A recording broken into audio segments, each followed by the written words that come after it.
Assalamualaikum warahmatullahi wabarakatuh. Perkenalkan, nama saya Riko Ramlan Putra dengan NPM 2241150 dari kelas manajemen 22B. Di sini saya akan menjelaskan tentang materi penganggaran modal.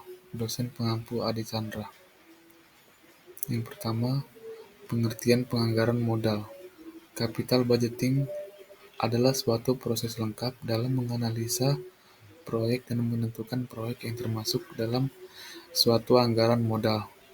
Pengertian lainnya adalah suatu proses perencanaan dan pengambilan keputusan terkait pembayaran dana yang mana dalam periode pengembalian dana tersebut sudah lebih dari 1 tahun.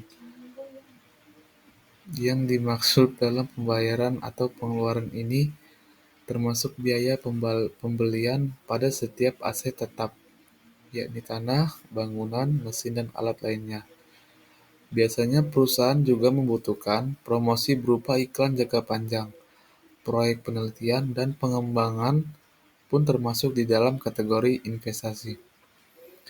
Keputusan dalam melakukan investasi bukanlah hal yang mudah karena membutuhkan penilaian akan situasi di masa yang akan datang, sehingga perlu memikirkan hal-hal yang mungkin akan terjadi, baik karena faktor internal maupun eksternal.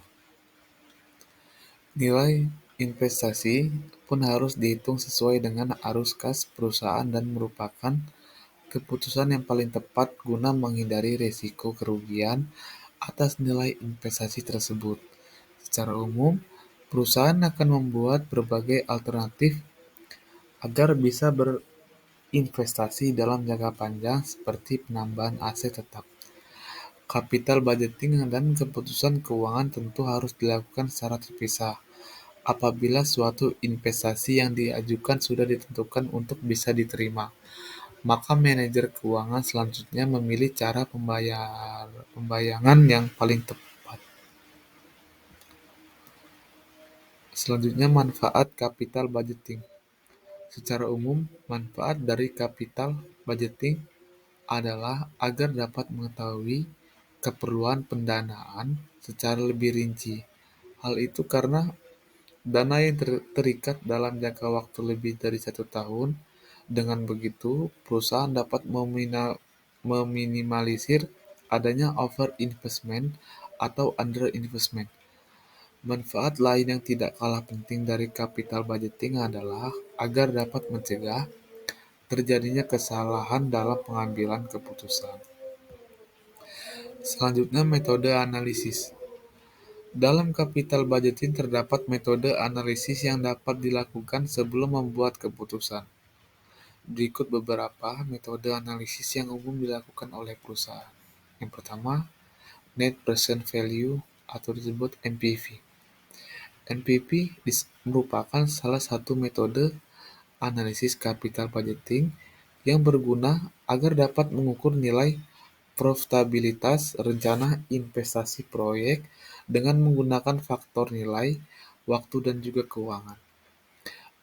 NPV adalah selisih antara present value yang diperoleh dari nilai investasi yang ditanamkan pada aset saat ini dari penerimaan arus kas yang masuk di masa yang akan datang. Yang perlu diingat, aturan dasar pada investasi adalah menerima proyek apabila nilai NPV-nya di atas angka 0. Hal ini disebut sebagai NPV rule. Para pajak sepakat bahwa ada kelebihan dan kelemahan pada penggunaan keuntungan pada metode ini. Selain pengaplikasiannya yang sederhana dan penggunaan nilai uang dalam menghitung nilai sesuai dengan arus kas membuat sebuah gambaran yang jelas tentang profitabilitas proyek yang lebih real. Kedua, internal rate of return atau disebut IRR. Para ahli sepakat bahwa metode IRR merupakan suatu cara lain dalam mengevaluasi profitabilitas rencana investasi dengan cara menghitung nilai uang.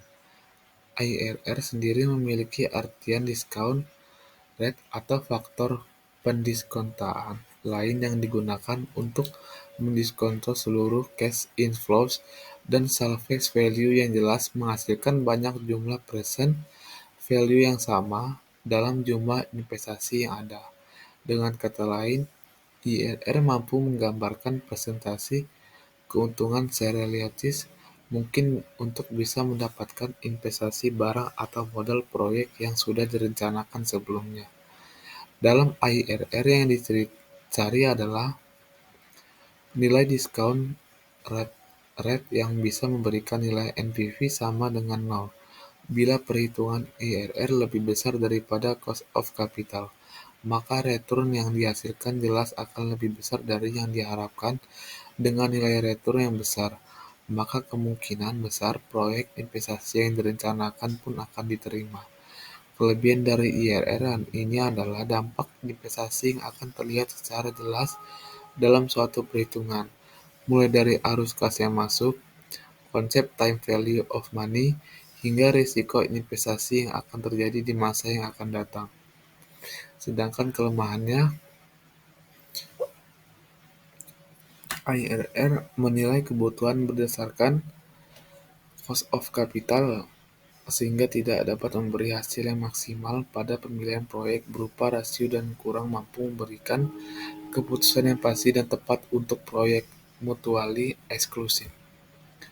Ketiga, profitability index. Ada disebut PI. Pengertian PI itu sendiri adalah rasio dari present value dan cash flow setelah dilakukan kegiatan investasi awal pada tahun ke-0 dengan jumlah investasi pada awal tahun ke-0. Sementara jika nilai PI lebih kecil dari satu, maka proyek tersebut harus bisa ditolak tanpa discount payback periode PP. Metode ini berarti waktu yang dibutuhkan suatu proyek investasi untuk bisa mengembalikan semua dana yang sudah diinvestasikan dalam proyek yang dimaksud. Cara ini terbilang sederhana untuk melakukan evaluasi apakah pantas atau tidak proyek investasi dilakukan. Penghitungan yang digunakan cenderung cepat karena berdasarkan intuisi umum yang bisa digunakan dalam dunia bisnis. Proyek dengan nilai PP yang kecil memungkinkan akan dipilih oleh perusahaan agar dapat dijalankan. Mengapa? Karena semakin kecil nilai PP, maka akan semakin kecil pula risiko yang dihadapi terkait kondisi yang tidak menentu di masa yang akan datang. Tujuan penganggaran modal. Anggaran modal memiliki tujuan sebagai berikut. Pertama, tujuan penyusunan anggaran modal adalah untuk mengambil keputusan mengenai penyertaan modal investasi jangka panjang yang akan dikeluarkan oleh perusahaan untuk kegiatan operasionalnya. 2. Anggaran modal juga bertujuan untuk merencanakan pengembalian modal atas berbagai investasi yang dilakukan perusahaan. Selanjutnya, pentingnya penganggaran modal. Penganggaran modal sangat penting dilakukan karena alasan berikut. Yang pertama, keputusan anggaran modal akan berpengaruh pada jangka waktu yang lama sehingga perusahaan kehilangan fleksibilitasnya. Kedua, anggaran modal yang efektif akan menaikkan ketepatan waktu dan kualitas dari penambahan aktiva. 3. Pengeluaran modal sangat penting.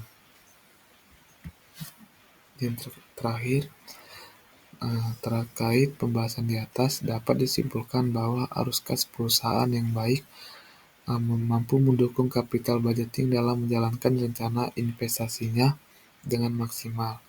Dewasa ini, untuk bisa mendapatkan arus kas perusahaan yang baik, perusahaan lebih memilih untuk mempercayakan alur transaksi bisnisnya pada sebuah aplikasi pendukung. Aplikasi yang mampu membantu suatu perusahaan dalam mengoptimasi arus keuangan perusahaan serta kewajiban perpajakannya adalah online pajak. Online pajak merupakan aplikasi berbasis website yang dapat digunakan di mana saja dan kapan saja. Fitur-fiturnya seperti pembuatan faktur komersial, faktur pajak sehingga mengirimkan ke klien dalam hitungan detik mampu mengoptimalkan produktivitas kerja Anda. Terima kasih. Wassalamualaikum warahmatullahi wabarakatuh.